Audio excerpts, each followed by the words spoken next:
భారతీయ సినీ పరిశ్రమలో lady super star అంటే మనందరికీ గుర్తొచ్చే పేరు నయనతార.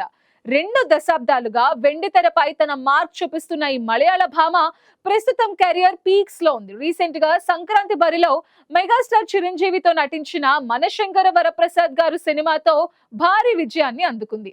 అయితే ఈ సినిమాలో నయన్ పోషించిన పాత్ర ఇప్పుడు ఇంట్రెస్టింగ్ గా మారింది. నయనతార ఈ పేరు వింటేనే ఒక పవర్ఫుల్ ఇమేజ్ కనిపిస్తుంది. గ్లామర్ హీరోయిన్ గా కెరియర్ మొదలుపెట్టి ఇప్పుడు లేడీ ఓరియంటెడ్ సినిమాలకు కేర్ ఆఫ్ అడ్రస్ గా మారింది. తాజాగా చిరంజీవి సరసన మనశంకర వరప్రసాద్ గారు సినిమాలో నయన్ నటనకు ప్రశంసలు దక్కుతున్నాయి. ఇందులో చిరుకి ధీటైన పాత్రలో ఆమె మెప్పించింది.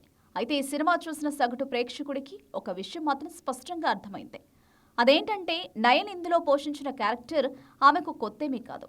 పెళ్లయ్యాక భర్త తీరు నచ్చక విభేదాలు రావడం, పిల్లల్ని తీసుకుని విడిపోవడం, భర్తను పిల్లలకు దూరం చేయడం, చివరకు మళ్లీ భర్తను అర్థం చేసుకుని కలవడం. సరిగ్గా ఇలాంటి పాత్రనే నయన్ గతంలో అజిత్ నటించిన విశ్వాసం సినిమాలోనూ చేసింది.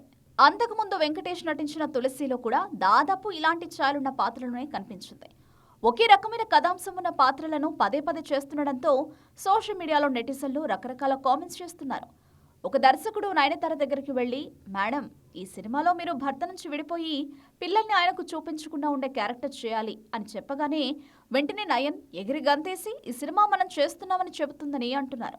నయన్కు ఈ సెంటిమెంట్ బాగా కలిసొచ్చింది అంటూ కామెంట్స్ చేస్తున్నారు. మరోవైపు నయనతార ఈ సినిమా విషయంలో తన పంథాను మార్చుకోవడం అందరినీ ఆశ్చర్యపరిచింది.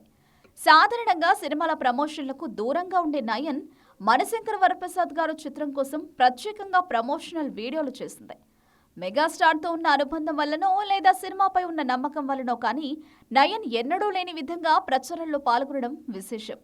పాత్రలో రొటీన్గా ఉన్నా తన నటనతో ఆ పాత్రకు ప్రాణం పోయడం నయనతారకే చెల్లింది. అందుకే ఆమెను అభిమానులు లేడీ సూపర్ స్టార్ అని ముద్దుగా పిలుచుకుంటారు.